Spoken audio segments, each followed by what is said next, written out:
నమస్తే. నేను అడ్వకేట్ శ్రీనివాస్ చౌహాన్.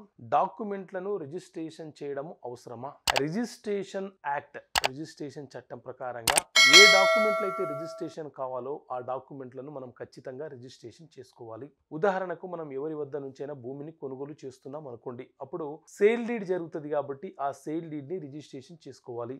ఏదైనా ఒక ప్రాపర్టీని మనము బహుమతిగా పొందుతున్నాం అనుకోండి. అప్పుడు మనము ఆ డాక్యుమెంట్ని గిఫ్ట్ డీడ్ రిజిస్ట్రేషన్ చేసుకోవాలి. ఏ గిఫ్ట్ డీడ్ అయినా సరే రిజిస్ట్రేషన్ కాకపోతే చెల్లుబాటు కాదు. లేదా మనము ఎవరి వద్దనైనా ఆస్తిని తాకట్టు పెట్టుకొని లేదా తాకట్టు పెట్టి అప్పు ఇచ్చినా తీసుకున్నా మార్టిగేజ్ డీడ్ అనేది ఉంటుంది. దాన్ని కూడా రిజిస్ట్రేషన్ చేసుకోవాలి. అంటే ఏ డాక్యుమెంట్ రిజిస్ట్రేషన్ కావాలో అవి రిజిస్ట్రేషన్ చేస్తేనే వాటికి చట్టబద్ధత వస్తుంది. ఉదాహరణకు వీలునామా ఉంది, దానికి రిజిస్ట్రేషన్ చేయాలన్న నిబంధన ఏమీ లేదు. రెంటల్ అగ్రిమెంట్ ఉంది, రిజిస్ట్రేషన్ చేయాల్సిన అవసరము లేదనమాట. గిఫ్ట్గా బహుమతిగా ఇచ్చే ఆస్తిని మనము రిజిస్ట్రేషన్ చెయ్యాలా?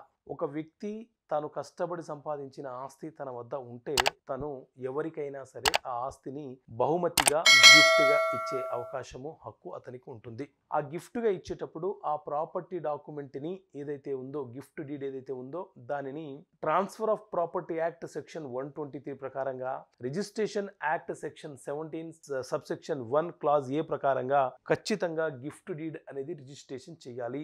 Otherwise if you are not registered a gift deed that is null and void, that is invalid gift deed కిందికి పరిగణలోకి తీసుకోబడుతుంది.